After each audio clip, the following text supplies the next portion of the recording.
It started with the soup. Too hot, too salty, too soon. They never used to come by unannounced. Now they were bringing meals, asking about my will, hovering. I saw the glance they exchanged when I coughed blood into a napkin. I wasn't dying, at least not fast. Stage 2, treatable. Unpleasant, yes. Fatal, no. But I didn't correct them. I nodded. Let them believe I was fading, weak, vulnerable. I said nothing about the buyer, nothing about the signed contract, nothing about the $8 million quietly transferred to a private account in my name. Just let the soup burn my tongue and watch them, smiling, a little too wide, like vultures who'd mistaken me for a carcass. 2 days later, I pretended to nap in the sunroom. They spoke softly in the kitchen. Not soft enough. Once he's gone, David said, we'll sell the house, split the land. She'll get the jewelry, I'll get the rest. Don't be greedy, my daughter whispered, laughing. He always liked you better. You'll probably get more in the will anyway. Then the kicker. The sooner it happens, the better. We've waited long enough. That line, we've waited long enough, wasn't just careless. It was confession.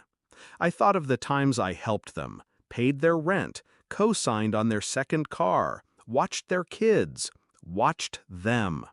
Their marriage wasn't built on love.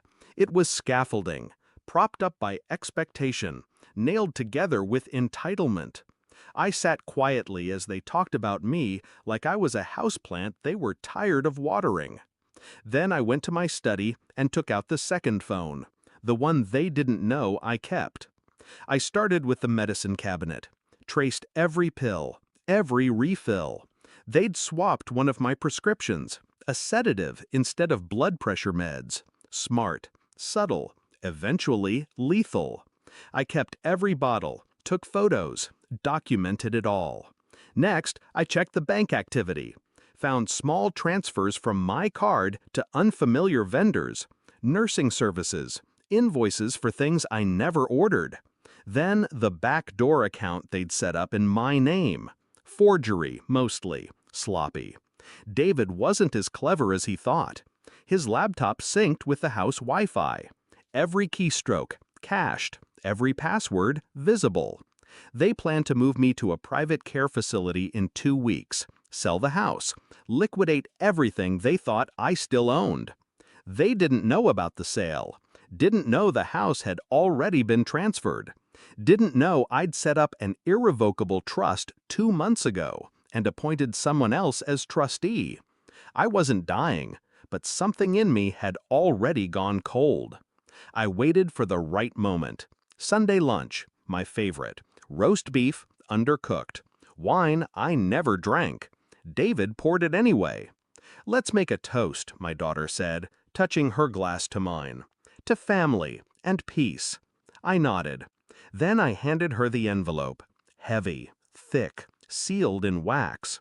What's this? She asked, frowning. Your inheritance, I said. Early delivery. She opened it slowly, saw the documents, the signed statements, the wire transfers, the trust, the fact that none of it was in her name. Her face drained like a bottle tipped too far. David leaned in, red, went pale. You sold the company? 5 months ago, I said. Didn't think you'd need to know. You put it all in a trust? She whispered. I nodded. Who's the beneficiary? I looked at them. Let it linger. Then said, not you. She stood. You can't do this. I already did. You don't understand. No, you don't. I stood, leaning on my cane, even though I didn't need to. I built something from nothing. Then you came and treated it like your backup plan, like my death was your payday. David stepped forward, red-faced. You're sick. I smiled. Aren't we all? I pulled another envelope from the drawer. This one with a printed log of every forged transaction, prescription changes, bank trails, the recording from the kitchen. I spoke to a lawyer. If I hand this in, You'll both be looking at charges, felony level. They froze. But I'm not pressing charges. Pause. That would give you too much credit. Their relief almost made me laugh. I'm just cutting the cord. You'll get nothing. Not now, not later. I walked to the door, opened it. Your plates are in the cabinet. Take them with you. It's quiet now, the kind that settles in after a storm that uprooted everything dead. The silence doesn't bother me. I'm not afraid of being alone. I've been alone for years. They just didn't notice. People think betrayal shatters you. It doesn't. It chisels you into something sharper. I sip my tea in the sunroom. Same spot, same chair. But this time, no soup, no noise, no masks. Just me and the $8 million they'll never touch. Because sometimes silence isn't weakness. It's the sound of a trap quietly closing.